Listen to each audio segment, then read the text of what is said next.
میرے بھائیو، اگلی آیت جو 17 نمبر ہے اور 18 نمبر، یہ دو آیات توبہ کا جو اسلام کا فلسفہ ہے اس کو بیان کرتی ہیں۔ ایک توبہ وہ ہے جو پبلک کے اندر مشہور ہے، خالی توبہ، استغفار کی تسبیحیں پڑھنا، استغفر اللہ پڑھ کے پھر وہی کام کرنا۔ اور ایک توبہ وہ ہے جو اللہ اپنے بندوں سے ڈیمانڈ کرتا ہے۔ اب دیکھیں سٹارٹ ہی کیسے ہو رہا ہے، کیسے الفاظ کے اندر، یہ ہے کتابوں کا خدا، انما التوبۃ علی اللہ، ان لوگوں کی توبہ کا ذمہ اللہ نے اپنے اوپر لیا ہے، صرف ان لوگوں کی۔ یہ انما جو ہے نا اس کے ساتھ آتا ہے،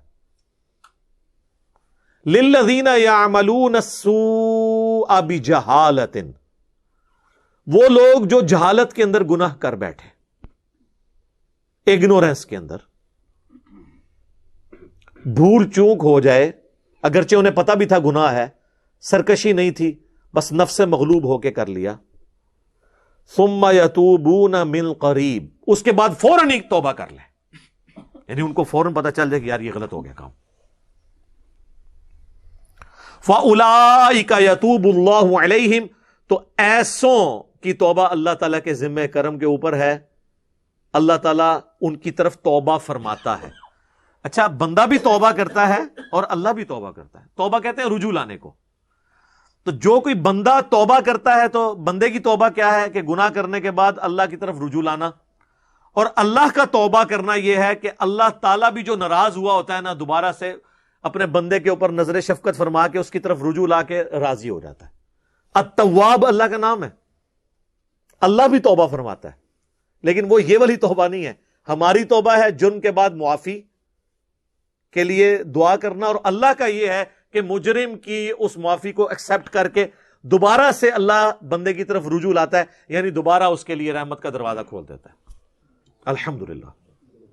وَكَانَ اللَّهُ عَلِيمًا حَكِيمًا، اور اللہ تعالی بڑے سب کچھ جاننے والا اور بڑی حکمت والا ہے، جانتا ہے پھر بھی گناہوں سے پردہ پوشی فرماتا ہے۔ اور حکمت یہ ہے کہ چاہے تو دنیا میں پکڑ سکتا ہے، لیکن حکمت یہ ڈھیل دیتا ہے کہ شاید میرا بندہ پلٹ آئے میری طرف۔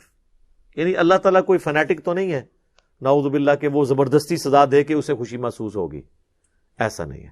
تو توبہ کا فلسفہ آ گیا کہ جو گناہ کرنے کے بعد فوراً توبہ کر لیں، اور صرف توبہ نہیں اپنی اصلاح بھی کر لیں، ان کی توبہ قبول ہوگی۔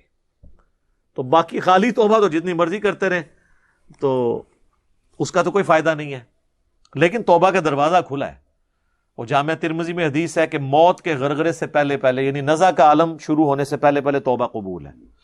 نزع کا عالم شروع ہو جائے یا موت سامنے آ جائے پھر توبہ قبول نہیں۔ وہ سورہ یونس میں آیا کہ جب فرعون نے بھی توبہ کر لی تھی، اس وقت جب وہ غرق ہونے لگا تو اللہ تعالیٰ نے وہ واقعہ نقل کیا ہے کہ غرق ہونے لگا تو وہ کہنے لگا کہ میں بنو اسرائیل کے رب کے اوپر ایمان لے کر آتا ہوں، موسیٰ اور ہارون کے رب پہ۔ تو اللہ نے کیا فرمایا؟ آن، اب لایا ایمان، اب بات مانی، اب کوئی فائدہ نہیں، دیکھ کے تو سب نے مان لینا ہے۔ تو موت کے غرغرے سے پہلے پہلے توبہ قبول ہے، لیکن ظاہر توبہ وہی کرے گا جسے ٹینشن ہوگی کہ مجھ سے غلط کام ہو گیا۔ صحیح مسلم میں حدیث ہے، عبداللہ ابن مسعود کہتے ہیں کہ نبی صلی اللہ علیہ وآلہ وسلم نے فرمایا کہ لیے منافق کے لیے گناہ اس طرح ہے گویا ایک مکھی بیٹھی تھی، اس نے یوں اڑا دی، اور مومن کے لیے چھوٹا سا گناہ بھی ایسا ہے گویا اس کے سر پہ پہاڑ رکھا ہوا ہے اور وہ ٹینشن لیتا ہے اس کی، اللہ کی طرف رجوع لاتا ہے۔ یہ مومن اور منافق کا فرق ہے۔ ہاں، رجوع لے آئیں گے، وہ تو سورۃ الفرقان کی آیت نمبر 70 میں یہاں تک آیا کہ اس کائنات کا سب سے بڑا گناہ جو شرک ہے، وہ بھی اگر کوئی معافی مانگ لے اپنی زندگی میں تو اللہ تعالیٰ صرف معاف نہیں کرے گا، اس کے گناہوں کو بھی نیکیوں سے بدل دے گا۔ سبحان اللہ وبحمدہ، سبحان اللہ العظیم، عدد خلقہ ورضا نفسہ وزنۃ عرشہ ومداد کلماتہ۔ یہ اللہ کی رحمت ہے جی۔ تو توبہ اس میں شرط ہے، اور یہ بات بھی یاد رکھیے گا، گناہ کبیرہ جو ہے نا یہ صرف توبہ سے ہی معاف ہوتے ہیں۔ چھوٹے موٹے گناہ جو ہیں وہ نیک اعمال سے خود بخود معاف ہو جاتے ہیں۔ صحیح مسلم میں حدیث ہے کہ اگر بڑے بڑے گناہوں سے بچا جائے تو ایک نماز سے دوسری نماز، ایک جمعے سے دوسرا جمعہ اور ایک رمضان سے دوسرا رمضان درمیان کے سارے گناہوں کا کفارہ بن جائیں گے اگر بڑے گناہوں سے بچا جائے. لیکن یہ ہماری بدقسمتی ہے کہ جتنے گناہ ہمیں پتہ ہیں وہ ہے ہی سارے بڑے ہیں. وہ معاف نہیں ہوں گے نماز پڑھنے سے جب تک توبہ نہیں کریں گے. اور توبہ کیا ہے؟ سمپل، اس غلطی کے اوپر شرمندگی اور اللہ کے حضور اس کی معافی کا طلبگار ہونا اور مستقبل میں اپنے آپ کو سدھار لینا. پھر غلطی ہو جائے پھر رجوع لیں. یہ معاملہ جو ہے وہ جاری رہے. آہستہ آہستہ انسان کو اللہ تعالیٰ توفیق دے دیتا ہے جب کہ وہ خود کوشش کرے. کوشش نہیں کرے گا تو سر وقت کا پیغمبر بھی آپ کے لیے کچھ نہیں کر سکتا. اگر آپ سوئے ہوئے ہیں نا پھر ہی آپ کو جگایا جا سکتا ہے. اگر آپ آنکھیں بند کر کے لیٹے ہیں نا سر پھر آپ کو کوئی نہیں اٹھا سکتا کیونکہ آپ تو پہلے ہی جاگے ہوئے ہیں. آپ جان بوجھ کے کر رہے ہیں. تو اس میں اگر بڑے گناہوں سے بچا جائے تو وہ تو مسلم شریف میں ہی حدیث ہے 246 کہ بندے کے کفر اور اسلام، شرک اور ایمان کے درمیان فرق نماز ہے. نماز چھوڑنا خود اتنا بڑا گناہ ہے کہ ایک جمعہ پڑھا اور دوسرا جمعہ پڑھا یہ نہیں کہ درمیان کی نمازیں بھی ساری معاف ہو گئی. نہیں، نماز جب چھوڑ دی تو وہ تو خود کبیرہ گناہ ہے. اس سے بڑا کبیرہ گناہ کون سا ہے؟ چھوٹے گناہ جو ہے نا وہ کبھی بائی چانس بدنگاہی ہو گئی، یہ چھوٹے گناہوں میں آتا ہے. بائی چانس، زبردستی نہیں. اور مولا علی کی حدیث ہے صحیح مسلم میں کہ مولا علی کہتے ہیں میں نے خود اللہ کے نبی سے یہ بات سنی تھی کہ میرے رب نے مجھے حکم دیا ہے اچانک پڑ جانے والی نگاہ کے اوپر کہ میں فوراً اسے ہٹا لوں. جس میں اکثر کہتے ہیں پہلی نگاہ معاف ہے. پہلی نگاہ کا یہ مطلب نہیں کہ پہلی نگاہ میں چھوڑ کے آنا ہے کہ پلک جھپکنے سے پہلے. نہیں، پہلی نگاہ کا مطلب ہے کہ جو اچانک ایک پتہ چلا بس وہ. اور اس کے لیے دیکھنا بھی شرط نہیں کہ بندہ کہ جی میں پہلی کرتا ہوں پھر چھوڑتا ہوں. نہیں، جب پتہ چل گیا تو پہلی نگاہ ہو گئی. یہ تو ایک محاورتاً بات کی جاتی ہے نا. تو نگاہوں کی حفاظت کرنا اس حوالے سے ضروری ہے. تو یہ اسلام کا فلسفہ ہے جی. توبہ کرنی ہے، اللہ کی طرف رجوع لانا ہے، اپنی اصلاح کرنی ہے، پھر اللہ بھی رجوع لے آئے گا. اور اللہ کیسی رجوع لے کے آئے گا؟ بخاری اور مسلم دونوں میں حدیث ہے. مسلم میں ذرا تفصیل کے ساتھ ہے. مشکات کی دوسری جلد میں اللہ کی رحمت والے چیپٹر میں آپ کو یہ حدیث مل جائے گی. نبی الاسلام نے اسے مثال کے ساتھ بیان کیا. بخاری میں بھی ہے، مسلم میں ذرا زیادہ تفصیل کے ساتھ ہے کہ جو شخص اللہ کی طرف گناہ کے بعد توبہ کرتا ہے تو اللہ تعالیٰ کو اس کے توبہ کرنے سے اور اپنی اصلاح کرنے سے کیا خوشی ہوتی ہے. اس کو نبی الاسلام نے ایک مثال سے بیان فرمایا. آپ صلی اللہ علیہ وآلہ وسلم نے فرمایا کوئی تم میں سے ایسا شخص ہو جو کسی ریگستانی سفر پر ہو اور اس کا سارا ساز و سامان اس کے اونٹ پہ لدا ہو. اور ریگستان میں تو آپ کو پتا ہے کئی ہفتے تک نہ پانی نہ کھانے کی کوئی چیز ملتی ہے. وہ اسی سامان کے اوپر آپ کی زندگی ڈیپینڈنٹ ہوتی ہے. اور وہ کہیں تھوڑی دیر کے لیے آرام کرے اور اسی دوران اس کا اونٹ وہاں سے غائب ہو جائے. اس کی آنکھ لگی اور اونٹ غائب ہو گیا. اب وہ بیٹھ کے اپنی موت کا انتظار کرنا شروع کر دے کیونکہ پیدل بھی چلے گا تو اتنے دور نکل چکا ہے کہ وہ پانی تک پہنچ نہیں سکتا. پھر اچانک سے اس کا اونٹ ساز و سامان والا واپس آ جائے تو اسے کتنی خوشی ہوگی؟ وہ اتنی خوشی ہوگی جتنا ایک بندہ مردہ زندہ ہو جائے یا لا علاج بیماری سے بندہ ریکور کر جائے. تو نبی الاسلام نے فرمایا اس کو اتنی خوشی ہو کہ اس کی زبان اس خوشی میں لڑکھڑا جائے. من شدت الفرح، خوشی کی شدت کی وجہ سے. اور کہنا تو اس نے یہ ہو کہ اے اللہ میں تیرا بندہ تو میرا رب. زبان سے اس کے نکل جائے کہ اے اللہ تو میرا بندہ اور میں تیرا رب.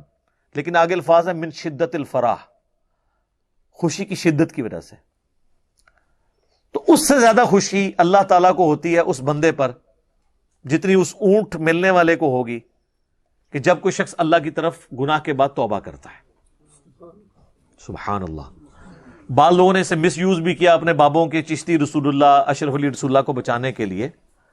وہ تو میرے بھائی چشتی رسول اللہ اشرف علی رسول اللہ تو پورے ہوش و حواس میں پڑھایا گیا اور آج تک چھپ رہا ہے.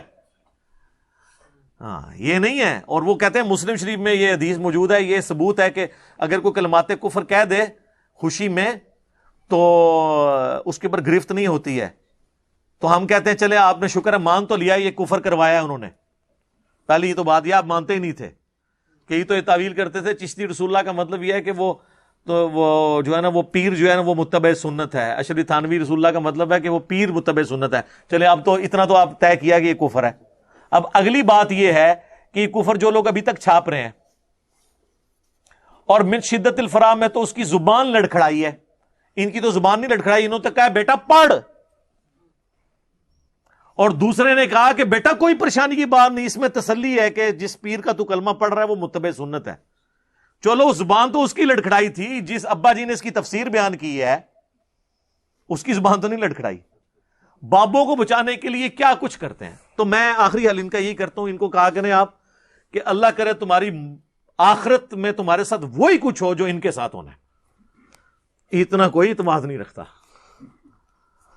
یزیدی نے میں انہوں نے کہنا تسی کو ساڈے نال وہی ہوئے جو یزید نال ہونا ہے. تانوں یہ جنتی لگتا ہے نا, اسی کہنے ساڈا اشر حسین نال ہوئے علیہ السلام, آمین.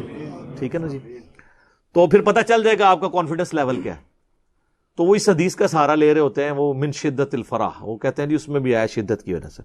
اگرچہ میں نے اس کے اوپر لادہ سے ڈسکشنز کی ہوئی ہیں, میں ویسے چونکہ اب اس کے ساتھ کو ریلیٹڈ چیزیں ہیں اس لیے بیان کرنا ضروری ہو جاتا ہے.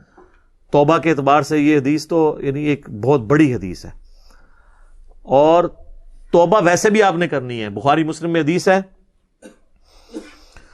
نبی علیہ السلام نے فرمایا کہ بے شک میں بھی اپنے رب سے 70 سے زیادہ دفعہ روزانہ استغفار کرتا ہوں. نبی علیہ السلام کس لیے کرتے تھے استغفار؟ تاکہ امت کی ترغیب ہو. یہ نہیں ہے کہ کسی نے گناہ کرنا ہے تو اس نے استغفار کرنا ہے, اس کے بغیر بھی اللہ کی طرف رجوع لانا ہے. بعض اوقات انسان کو آئیڈیا نہیں ہوتا کہ انسان کوئی گناہ کر رہا ہے. صحیح مسلم میں حدیث ہے جو ہم نے فرض نماز کے بعد والا جو ہمارا یہ گرین کارڈ ہے اس کے اندر ہم نے وہ دعا ڈالی ہوئی ہے, اور اس حدیث کے راوی جو ہیں وہ مولا علی ہیں رضی اللہ تعالیٰ عنہ, کہ نبی صلی اللہ علیہ وآلہ وسلم جو ہیں وہ فرض نماز کے بعد دعا کیا کرتے تھے. یہ مسلم میں حدیث ہے 1813, اللہم اغفر لی ما قدمت وما اخرت وما اسررت وما اعلنت وما اسرفت وما انت اعلم به منی انت المقدم وانت المؤخر لا الہ الا انت. یعنی تجھے ہی پتا ہے کئی گناہوں کو تو مجھے پتا بھی نہیں ہے, وہ بھی میرے گناہ معاف کرتے ہیں, انجانے میں بھی ہو جاتے ہیں.